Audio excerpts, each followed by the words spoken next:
Assalamualaikum warahmatullahi wabarakatuh. Oke sahabat excellent, pada video kali ini kita akan coba bahas tentang notasi sigma ya, pengertian dari notasi sigma itu.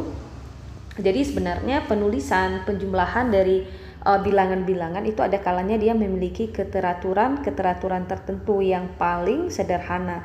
Nah, cara penulisan seperti inilah yang kita sebut dengan notasi sigma. Supaya kalian lebih paham apa itu pengertian notasi sigma, nah kalian coba perhatikan contoh berikut. Misalkan saya punya sebuah deret ya. Deret yaitu 2, kemudian 5, 8 gitu ya, 8, 11 dan 14. Nah, kalau di dalam barisan dan deret ya, ini namanya adalah deret. Deret itu sendiri adalah barisan yang dijumlahkan atau yang akan dicari jumlahnya. Nah, ini kalau kita misalkan sebagai suku yang pertama ya, ini suku yang kedua, 8 ini adalah suku yang ketiga, 11 ini adalah suku yang keempat, dan 14 ini adalah suku yang kelima. Jadi kalau kita lihat polanya, setiap barisan suku pertama kan 2 ya. Nah, 5 ini kan didapatkan dari 2 ditambah 3 ya kan, ditambah 3, 5 ke 8 juga ditambah 3, 8 ke 11 juga ditambah 3, ini juga ditambah 3. Artinya dia memiliki pola tertentu ya untuk deret berikut ini. Nah, jadi angka 2 ini bisa kita ganti menjadi 3, kita kalikan dengan 1, kita kurangkan dengan 1. Begitu juga dengan 5. 5 ini bisa kita ganti menjadi 3 dikurang 2 dikurangkan dengan 1 ya, karena 5 itu artinya 3 kali 2 kurang 1. Sedangkan 8 itu sama juga dengan 3 dikali 3 yang dikurangkan dengan 1. Kemudian 11 itu sama juga dengan 3 yang dikalikan dengan 4 kita kurangkan dengan 1. Nah, berikutnya 14 artinya 3 yang dikalikan dengan 5 yang dikurangkan dengan 1. Nah, kalian perhatikan. Ini dia untuk barisan ini dia memiliki pola ya, dan ini adalah polanya itu 3. Jadi di sini kita lihat 3 itu kan tetap dia ya, 3 itu tetap, kemudian 1 di sini juga tetap dia. Yang berubah itu hanya nilai yang di sini. Dia bergerak dari angka 1, 2, 3, 4 dan angka 5 ya kan. Nah, maka bentuk penjumlahan bilangan-bilangan ini yang memiliki pola-pola atau aturan tertentu ini bisa kita ganti atau kita tuliskan dalam bentuk notasi sigma. Nah, ini adalah bentuk notasi sigmanya ya. Sebenarnya simbol dari notasi sigma itu dia berasal dari huruf S, dari kata sum yang berarti jumlah. Nah, jadi kalau kita ingin merubahnya dalam bentuk notasi sigma, kita bisa buat, kita buat dulu simbolnya. Kita berikan di sini ada I ya. I itu adalah nilai yang bergerak tadi. Yang bergerak itu kan 1, 2, 3, 4, 5 ya. Jadi I-nya itu dimulai dari angka 1. Nah, gitu ya. Sampai angka berapa? Sampai angka 5. Berarti di sini kita tuliskan angka 5 di atasnya. Nah, gitu. Kemudian baru kita tuliskan polanya tadi. Polanya itu adalah 3. Nah, karena yang bergerak di sini tadi adalah nilai I ya, berarti 3I. 3I yang dikurangkan dengan 1. Jadi I sama dengan 1 ini kita sebut dengan batas bawah penjumlahannya. Oke, batas bawah penjumlahan ya.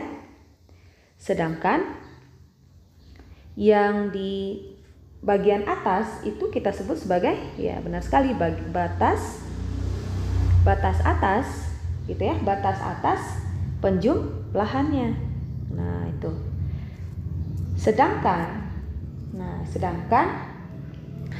yang 3I dikurang 1 ini adalah pola untuk penjumlahannya tadi, ya kan? Nah, jadi di sini bentuk dari 2 ditambah 5 ditambah 8 ditambah 11 ditambahkan dengan 14 itu bisa kita ganti dalam bentuk notasi sigma. Jadi kita dapatkan bentuk notasi sigmanya itu adalah I sama dengan 1 sampai 5, 3I dikurang 1. Jadi kalau kita masukkan lagi nilai I-nya, dia akan kembali ke bentuk deret ini. Nah, coba ya. Kita masukkan. Ini kan kita udah dapat tadi polanya. Kita ganti ya. Katanya I-nya mulai dari 1. Berarti dia akan menjadi 3 gitu kan. Kali 1 dikurang 1. Ingat, yang bergerak itu hanya I-nya saja. Oke, kemudian karena dia sigma itu artinya adalah jumlah. Berarti kita tambahkan. Kita ganti lagi. Sesuaikan lagi polanya 3 gitu ya, I-nya 1 ya, berarti dia bergerak 1, setelah 1 berarti 2, berarti 3 kali 2 kurang 1.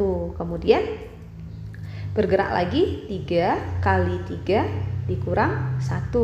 Kemudian ditambahkan dengan berikutnya setelah 3 ya. Jadi yang bergerak 1, 2, 3 ya. Kemudian 3 dikali 4 dikurang 1. Kemudian bergerak lagi jadi 3 kali 5 dikurang 1. Nah, kita berhenti sampai sini karena batas atasnya cuma sampai 5. Jadi dari angka 1 sampai angka 5 yang kita tuliskan. Nah, ini tinggal kita ganti. 3 kali 1 3 kurang 1 berarti 2 gitu ya. Kemudian 3 kali 2 6 kurang 1 berarti 5. Ditambahkan 3 kali 3 9 dikurang 1 8. Ditambahkan dengan 3 kali 4 12 kurang 1 berarti 11. 3 kali 5 15 dikurang 1 berarti 14. Nah, maka dia akan kembali ke bentuk awalnya tadi. Jadi sebenarnya kalau secara ringkas ya, secara ringkas notasi sigma itu sebenarnya adalah penulisan lain ya, penulisan lain yang lebih singkat, yang lebih sederhana untuk menggambarkan suatu pola atau ya suatu pola dari deret deret barisan bilangan, deret barisan bukannya deret bilangan ya, karena deret dan barisan itu dia berbeda. Kalau barisan, nah kalian harus tahu juga ya, kalau barisan itu ya seperti ini ya, dia hanya dipisahkan oleh tanda koma saja, 2, 5, 8, 11, nah 14. Nah, ini ada namanya adalah barisan bilangan. Tapi kalau sudah kita jumlahkan 2 ditambah 5 ditambahkan dengan 8 ditambahkan dengan 11 ditambahkan dengan 14. Nah, karena sudah ada jumlah di sini, maka ini namanya adalah deret bilangan. Oke, sobat excellent, semoga kalian paham ya apa itu atau pengertian dari notasi sigma itu sendiri, yaitu cara penulisan yang lebih sederhana untuk menggambarkan suatu pola dari deret bilangan. Oke, supaya kalian lebih paham, kita lihat untuk contoh soalnya next di video berikutnya.